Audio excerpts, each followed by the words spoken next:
Good morning and welcome to Better Thyself segment of Dr. Lamba's Awakening Call. Each one of us wants to get ahead in a career, but do we? There are many impediments, many obstacles in the way, and the reason for that is simple, that we do not try for self-improvement. High achievers are typically keen on self-improvement. For me, that means constantly having a stack of books on my desk, bedside table, kitchen counter, door of my car. And these books are classics as well as the modern books. And if I want to achieve more, and if you want to achieve more, you have to be inspired to take challenges, meet them head on, overcome them. And if you want to achieve more, you need to work harder than anybody else. It's the same with you. You cannot achieve without hard work. Most people won't do that. What it takes to be excellent in the field. You see, the question is, are you better than X and Y combined? Not better than X, not better than Y, but X and Y combined, are you better than them? And if you are, then you would succeed. And when you are not, then you feel frustrated, you feel demoralized, because you cannot be what you want to be. And then you don't blame yourself, you don't try to overcome your weakness, but you think that it's a fate, is a mean of your bosses, is a political environment, is a social culture, is a discrimination. You'll blame everything. And if you can't blame everything, you'll invent a reason, but you will not do what you want or you should do to go ahead. You won't work on the weekends. You'd rather party than study. You live for the Fridays because Saturday and Sunday is going to be off day. You dare not show up 2 hours early for work and get a head start on the project. And sure as hell are not rolling out of the bed in the middle of the night to shoot free throws. People ask me how much I work. I work even now for about 20 hours a day. How much hard are you willing to work compared with them?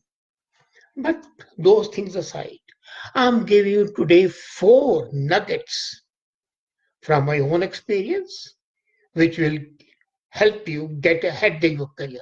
And these nuggets are not from any book.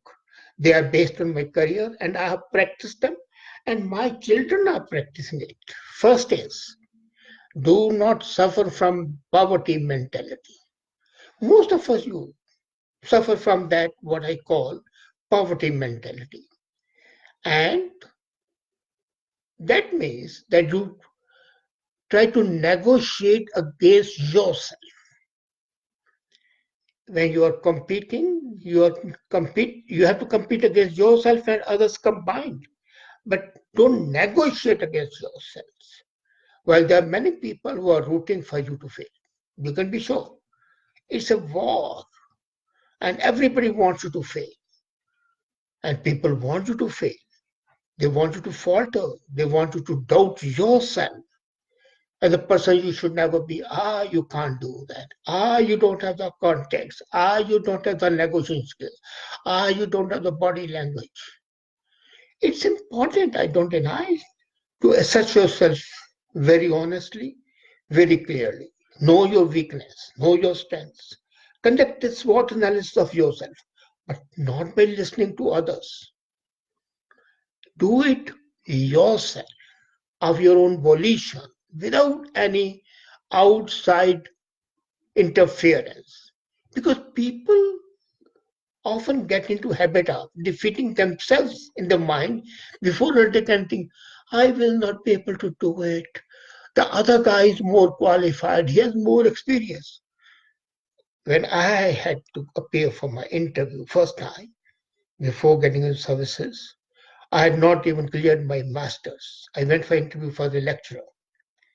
And I got one advanced increment simply because I told them. The people said, well, okay, your even result is not out. And I told them, my result is a foregone conclusion. Look at my track record. And they said, okay, we'll give you one advanced increment. There you are. Even when I did not fulfill the minimum qualification. So you have to overcome this tendency. Take control of your thought. Take control of your life. And have compassion for yourself. Have kindness for yourself. When you lack confidence for whatever reason, you underestimate your own value and value of whatever it is that you are going to offer. Don't forget now the most important line I'm going to say. Never forget that your business is to succeed. And the level of success would be what you allow in your life. Nothing more, nothing less. If you can do it, you'll be successful. So, second, you must have a mentor. And when I say you must have a mentor, I don't mean an outside mentor. You can be your mentor yourself, your books, your learning, your education. Just like there are certain parts of the body you can't see when you look into the mirror. But if you place the mirror differently, then you can see even those bodies. So they are parts of your personality, those aspects, and your performance which elude your awareness. So either you have got to develop that awareness that you can see your faults, the warts on your face. Don't camouflage them, don't cover them. Even elite athletes cannot become champions without suggestion, without advice. So there can be two ways. Either have a mentor who coaches you. I had great mentors. My father, my principal in the college, the prime minister of the day, people like Sarvapalli Radhakrishnan, people like Indira Gandhi. They were my coaches. Haksar, P.N. Haksar, I consider him my strategy guru. I studied with Henry Kissinger. I consider him to be a past master. So I learned from them. So you have got to learn. And that learning will provide you motivation and emotional support. And you need a coach outside, and then you need a coach outside.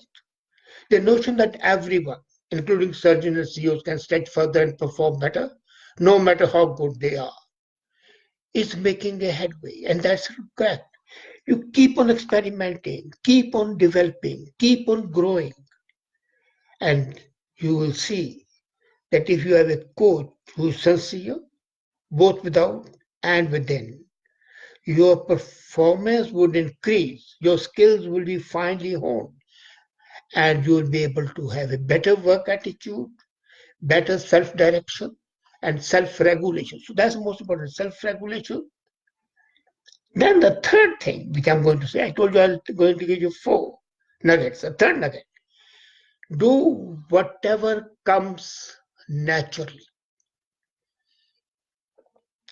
Don't do anything which doesn't come to you naturally. As a matter of fact, people tend to fine tune their strength instead of working on the shortcomings. We say, well, this is my strength. Have you ever gone and told yourself, well, this is my weakness, I should improve my weakness? This is my shortcoming, I should overcome my shortcoming? No, you always talk of your strength. So SWOT analysis, when it says your threats, remove those threats. Your shortcomings should be zero, zilch, nada. Your weaknesses should be absolutely minimal. Everybody would have weakness. So would you have. But those weaknesses should be such that you can overcome them in a stride. Your productivity, your profitability, your performance would be dramatically enhanced by doing hard work and by learning what you're not good at. I have seen people challenge me when I was a student. that I cannot run fast. I was a weakling as I am physically, even not now.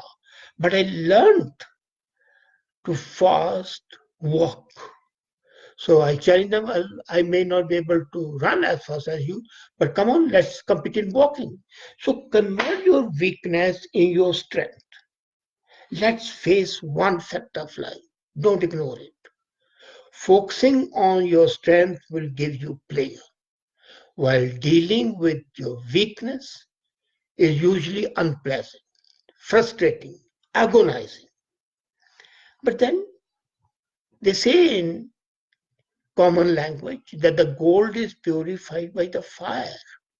The frustrations, the agony, the unpleasantness, the jarring, burdensome thing, they are going to make you shine, make out the best out of you. We try to avoid the difficult path. No, take the difficult path because that will make you better. That will enhance your capabilities. And since that's difficult, people often don't want to confront our weakness. They run away from that. We turn blind eyes to that. And sometimes we don't have to look at them because we are sufficiently successful doing what we are. Well, I'm doing fine. So if I have been able to reach this level without caring for my weakness, without that weakness becoming an, why should I remove that weakness? No. Don't forget, if you had removed that X weakness, where you are today, you might have not have been there, you might have been there.